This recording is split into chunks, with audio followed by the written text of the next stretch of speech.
Simon, Simon, lihat, iblis telah menuntut untuk menampikanmu seperti gandum. Tetapi aku telah berdoa untuk engkau supaya imanmu jangan gugur. Sebenarnya firman yang saya sampaikan pada malam ini, pesan utamanya adalah ini. Boleh nggak nama Simon itu diganti dengan nama kita? Karena kita seringkali nggak sadar ditampi oleh iblis. Tapi saya berkata pada malam ini, Tuhan memberikan kepada saudara peringatan untuk saudara menjadi orang yang imanmu tidak gugur. Katakan amin. Siapa yang percaya pada malam ini, imanmu tidak akan pernah gugur. Kenapa? Karena Anda tahu, Anda adalah generasi yang mencari Tuhan bukan karena mencari uangnya, bukan mencari berkatnya, bukan mencari tangannya. Anda mencari Dia, Anda mencintai Dia. You love God more than anything. Engkau mencintai Tuhan lebih dari segala sesuatu. Percaya saudara, kalau malam ini Anda mendengar akan pesan pada malam ini, Yesus mau bilang sama saudara saya, aku berdoa. Saudara, Yesus di sorga hari ini saudara, bersama dengan orang-orang kudusnya, berdoa untuk bumi ini saudara.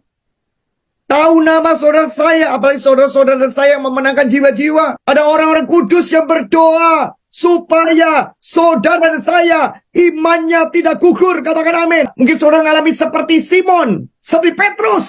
Saudara sempat gagal, sempat jatuh. Tapi Tuhan berkata, aku telah berdoa untuk engkau. Tuhan berdoa untuk saudara saya, itu caranya macam-macam. Tuhan juga bisa mengirimkan akan orang-orang kudusnya untuk menguatkan saudara saya, mendoakan saudara saya ketika mereka sedang melihat saudara saya pada malam ini.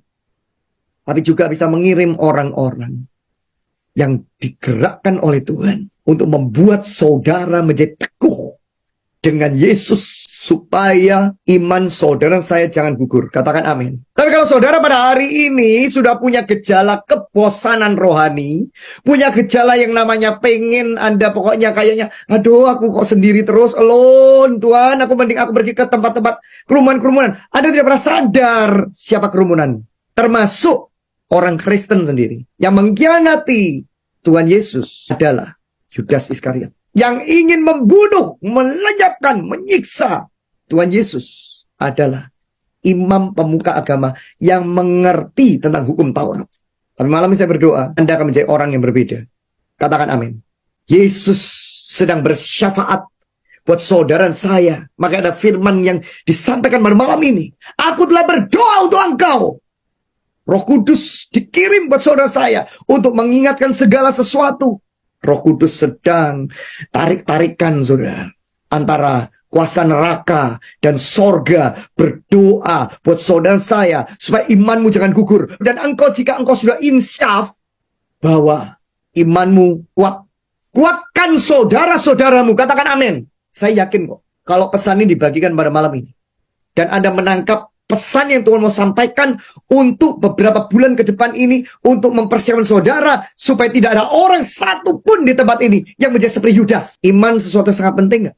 Kalau iman sampai gugur gimana saudara? Seperti Yudas. Makanya Yesus memberikan pembedaan.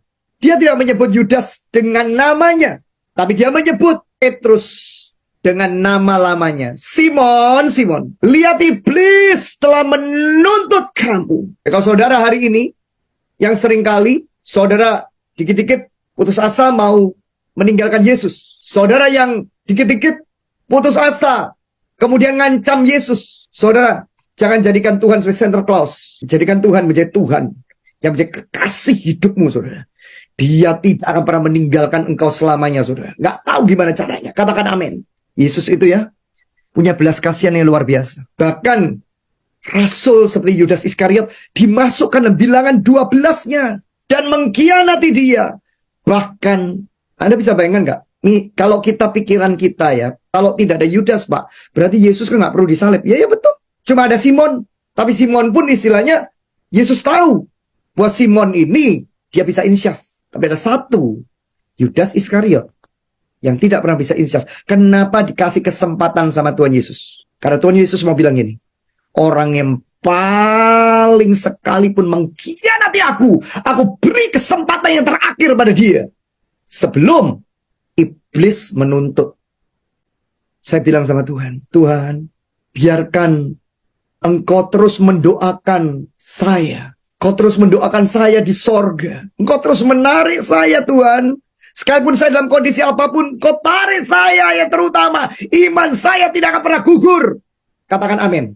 Kenyataan Yesus tadi berkata, aku berkata padamu, Petrus, kali ini tidak disebut dengan nama Simon. Tapi Yesus berkata, aku berkata kepadamu, Petrus, karena Tuhan sedang menubuatkan destiny Simon menjadi Petrus. Katakan amin. Tuhan sedang menubuatkan destiny saudara saya menjadi orang-orang yang akan memenangkan pertandingan kehidupanmu. Katakan amin.